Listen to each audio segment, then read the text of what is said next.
La relación que hay entre el rendimiento de un bono y su precio sigue esta curva, esta característica curva, que surge de aplicar distintos valores posibles al flujo de fondos descontados, a los flujos de fondos descontados a los distintos rendimientos. Por eso siempre se dice, analizando esta curva, que si nosotros aumentamos el rendimiento, el precio del bono tiene que bajar. Y si el rendimiento baja, el precio del bono tiene que subir. Pero a su vez, esta curva nos muestra determinadas características. Por ejemplo, cuando los rendimientos son bajos, o sea, los precios son altos, pequeñas variaciones de suba de rendimiento generan grandes variaciones de precios. Fíjense que acá de 2% puede haber subido a 3%. Sin embargo, la caída de precios fue de 40% prácticamente, 30 y pico por ciento. En cambio,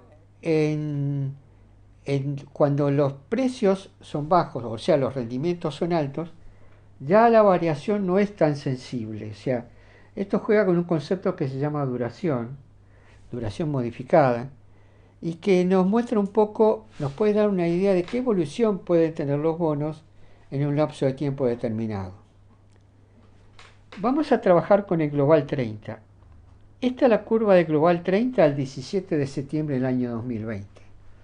Y este es el valor que tenía el rendimiento de Global, un 13.37, contra un precio de 46.25.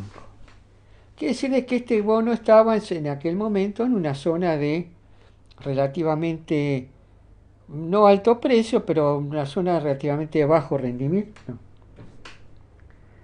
Transcurrido más de 2 años y medio, se produjo esta situación, que el Global 30 está teniendo un rendimiento del 47% aproximadamente contra un valor de dólares de 26 dólares. El transcurso del tiempo hizo que la curva se moviera hacia arriba y, si ustedes se fijan bien, perdiera esta curvatura a la que le llamamos convexidad.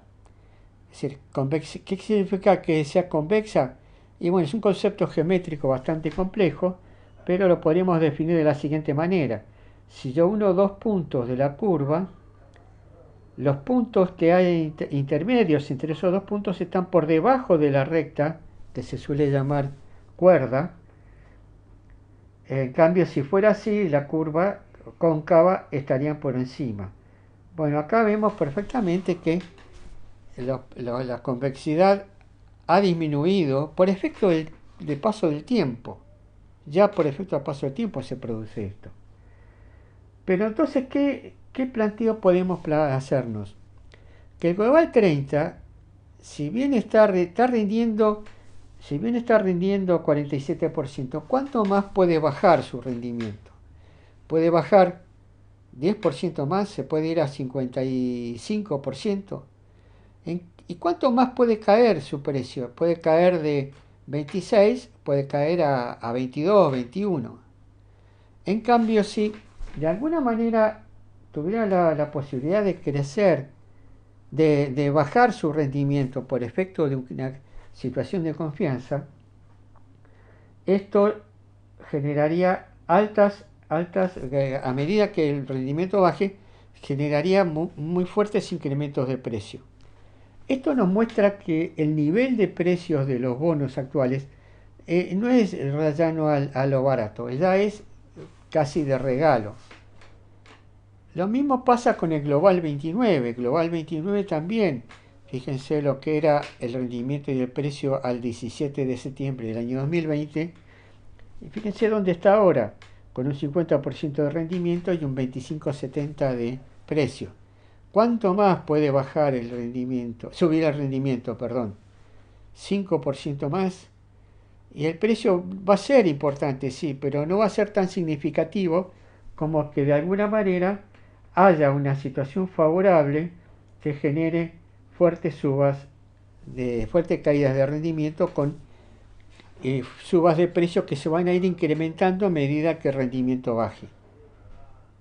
Ocurre algo similar con el 35, aunque no parezca tanto, pero el 35, fíjense que si el rendimiento pasara de 29, pasara a 30, el efecto a 20, perdón, de 29 a 20, el efecto de suba de precio sería de 24 dólares a casi 38 dólares.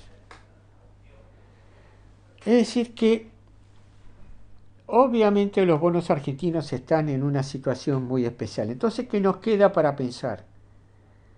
O no se van a pagar nunca, cosa que es altamente probable, o de alguna manera va a haber un reacomodamiento de los valores, o sobre todo de la política argentina y de los valores de la sociedad argentina, que esperemos que ocurra en el mediano plazo, que hagan que aun cuando los bonos sigan teniendo altos rendimientos, por ejemplo, baje el 30 de 46 a 30% de rendimiento, porque aceptemos que 30% de rendimiento para un bono soberano es una barbaridad de rendimiento.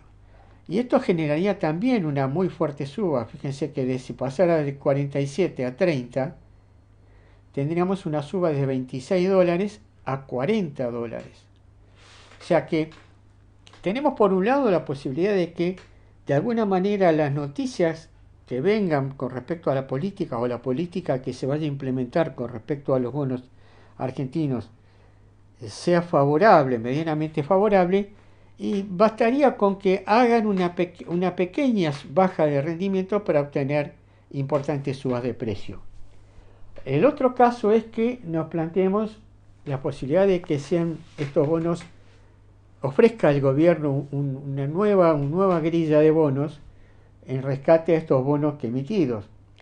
Y esto obviamente nos vamos a encontrar en una situación en la cual hemos comprado flujos de fondos futuros muy baratos que podríamos canjear por un flujo de fondos que quizás sea más confiable y que por lo tanto nos permita a nosotros o mantener la inversión en bonos porque son bonos más confiables, o venderlos en el mercado secundario y generar una fuerte diferencia, un fuerte retorno en dólares.